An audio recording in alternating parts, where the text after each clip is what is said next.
अस्सलामुअलैकुम वेलकम करते हैं दुबई ब्रेकिंग न्यूज़ में बड़ी खबर आप दोस्तों के साथ शेयर करते चले 7 दिनों के लिए पूरे यूएई दुबई को बंद करने का नया नोटिफिकेशन जारी कर दिया गया है और तमाम गैर मुल्कियों को वार्निंग भी जारी की गई है। तमाम मुसलमानों से दुआ की अपील की गई है। 4 बड़े शहरों में तबाही मच चुकी है। अगर आप पाकिस्तानी इंडियन गैर मुल्की वर्कर हैं और आप यूएई दुबई में काम करते हैं तो ये वीडियो आपके लिए है। दुबई हुकूमत और यूएई हुकूमत की जानब से एक नया रेड अलर्ट जारी कर दिया गया है।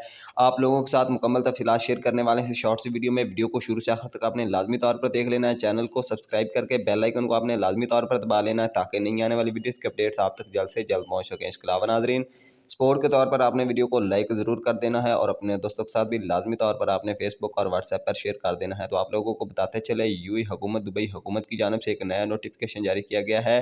दुबई महकमा मौसमियात के मुताबिक आने वाले 1 हफ्ते के अंदर अंदर काफ़ी ज़्यादा मूसलाधार बारिशें होने की वजह से सैलाबी सूरत हाल पैदा हो सकती है और काफ़ी ज़्यादा तबाही मच सकती है। तो आप लोगों ने अपने घरों से बिल्कुल भी नहीं